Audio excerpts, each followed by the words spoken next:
Good morning, loves.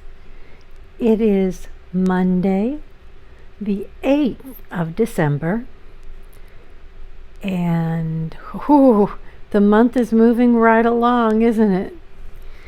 I couldn't believe it when I looked at Everyday Sacred this morning, getting ready to read to you, that there's only 2 pages left. And I'm already settled in here to read and everything, so I don't have the other book. I hope to have it. The thing is, I'm going to read Sue Bender's Plain and Simple next, about her time living with the Amish. It's a beautiful book, and I know you're going to love it. And as I've said, I have chosen to read that one next because we are at that holiday time of the year when things are busy, busy, busy always. And this year we've got a lot more we're trying to figure out and work out about holidays with COVID, so I thought it would be a very peaceful, calm reading. And I have more than one copy of that book. I have had. I I know it's here in my house someplace. And I'm going to look for it today. The thing is, about a week ago when I couldn't find it, I ordered a used, very inexpensive used copy from Amazon because I wanted to make sure I had the book, and it was supposed to be here by Friday, and it has not yet arrived. I hope it comes today or I find it. And if it doesn't, we may have a day or two of just kind of chatting with me, finding some other brief little thing to read to you for at least part of it. Today is our public post, when this morning coffee post goes public, and I am just delighted because I look on YouTube, the back end of things, since I'm the creator of the videos, and every time I post a Monday morning coffee video publicly, 100 or more people are listening. So that tickles me. I hope some of you who are listening publicly will come join us on Patreon, and you get these 5 mornings a week for $5 a month. I love doing them. I think the way that we gravitated into doing them in this way, where I read something to you at 66 years old, having been an avid reader since I was very, very young, having taught writing classes, a very deep, healing, creative journal writing class for 40 years, long before journal classes were a thing, long before Natalie Goldberg, and I adore and have studied with, and Julia Cameron, whose work I admire, long before their things came along. I was teaching these journal classes, and they have been a foundation for much else that I've done in my life as far as exploring the self and the soul. And in reading voraciously, I have always brought the books that I love into the writing practice and used quotes as jumping off places into writing exercises, or read passages. I've never read whole books like this, but I think it is a soothing thing to be read to. That's the feedback that I'm getting from people, that they really enjoy this. And again, since I'm just reading, there's, still laid up with my bad foot, which is getting better, and I spent a couple hours in my studio on the weekend. So I'm hoping to gravitate more into working in my studio again. But I can do this, for the time being here in this chair.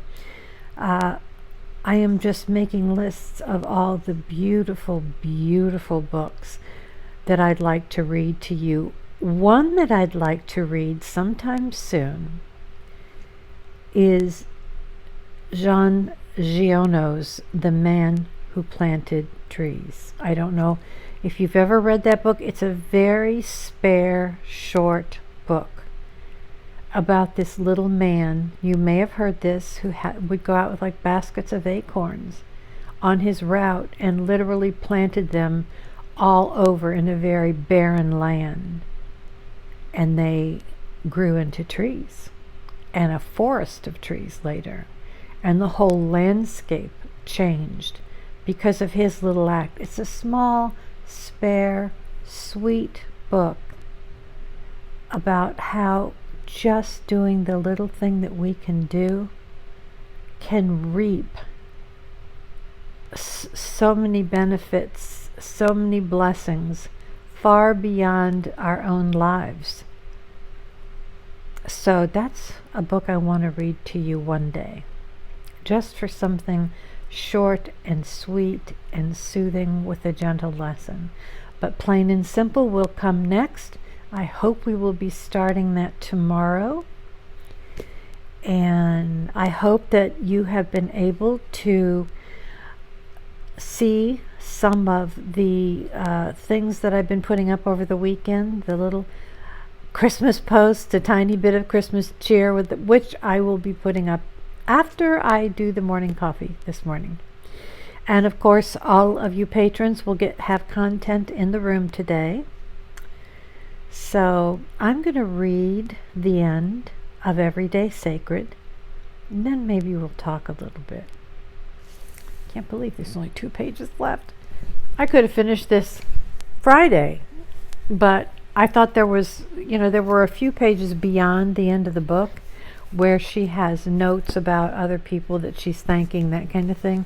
Not looking, I thought maybe those were pages that were going to go forward.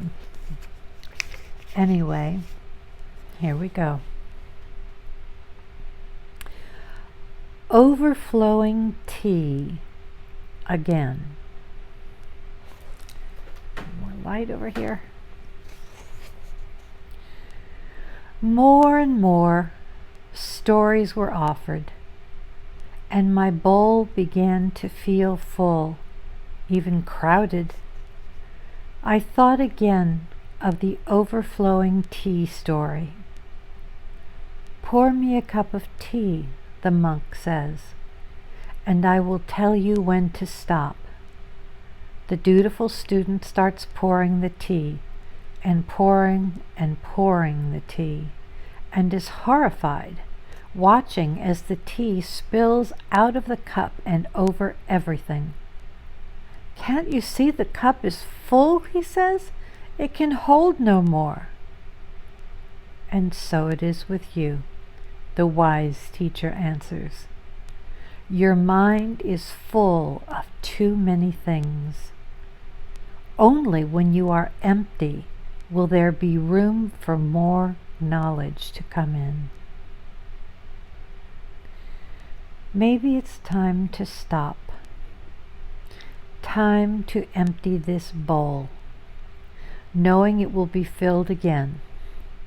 Now, at the times I feel empty, I'm not as frightened as I was when I began this journey. Being empty is a beginning. Acceptance. When Everyday Sacred first appeared in my mind's eye, I was still hoping for a big miracle, one that would change my life dramatically. What I found instead is the extreme importance of small things, how small miracles can make every day sacred.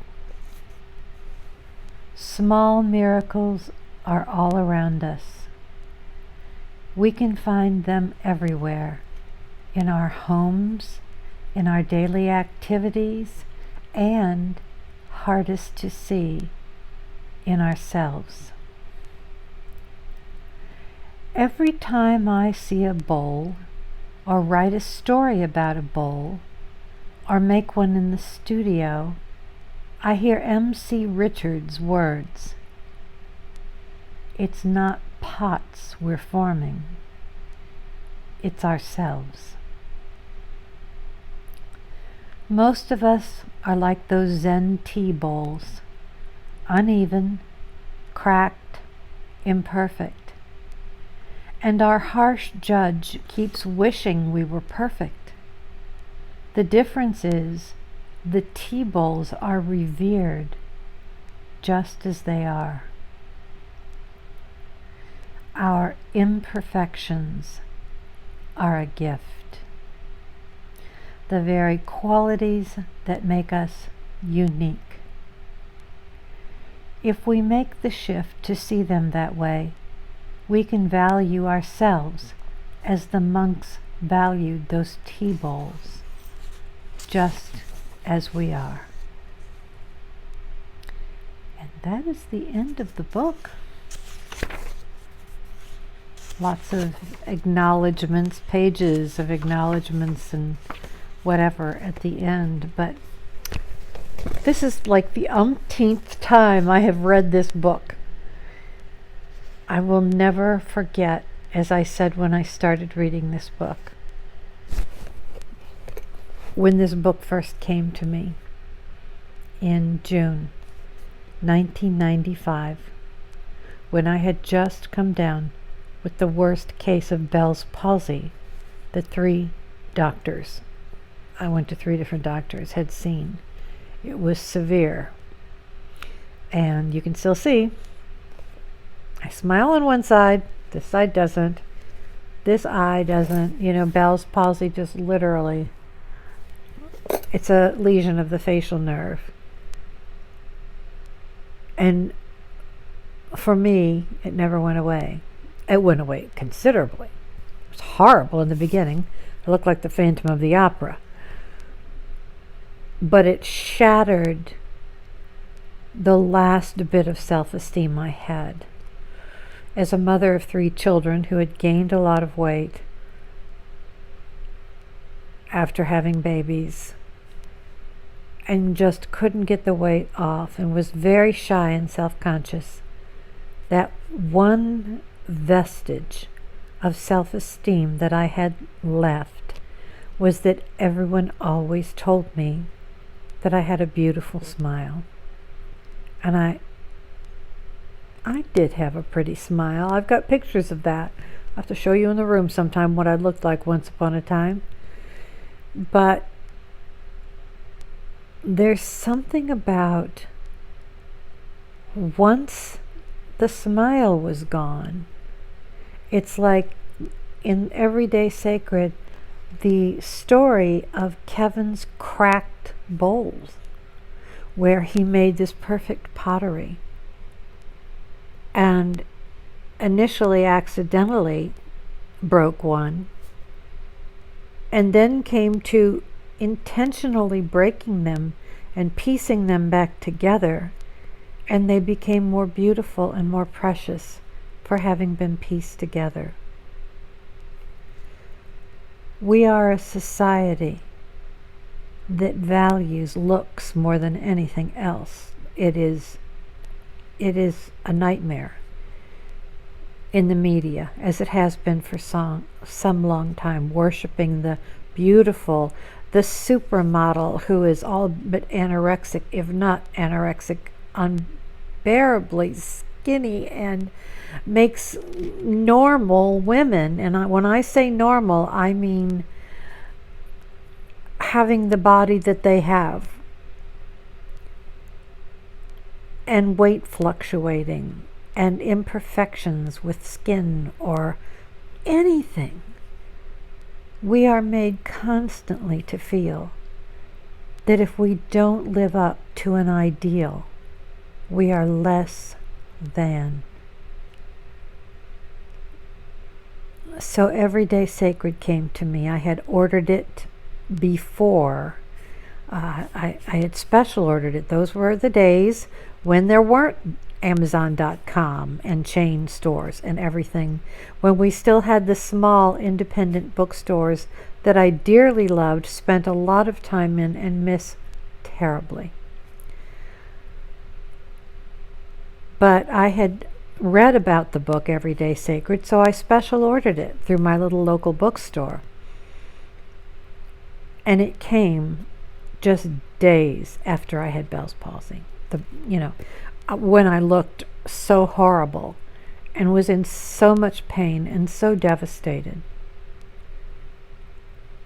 And I opened up these pages of this book and I read it. And I read about the imperfect perfect, wabi sabi, that Japanese aesthetic that reveres a prize bowl or something of that nature that has been broken, is pieced back together in the cracks with silver or gold, and the pieced back together object is then more valued than the original bowl. We're all imperfect, perfect people. We are perfect in that sense, just as we are. My cattywampus smile, and though I have lost a lot of weight on the ketogenic diet, I still have a good chunk to go. But you know what? I am more comfortable in my body at 66 years old, disabled because I have very bad feet that have been broken and operated on, and before I lost weight and was pre-diabetic, I developed very severe neuropathy that has never gone away, which has left me with feet that make me a fall risk. So I have to wear the fall pendant when I'm up and about. And I did, as you know, recently take a bad fall. It's all a part of the truth of my life now.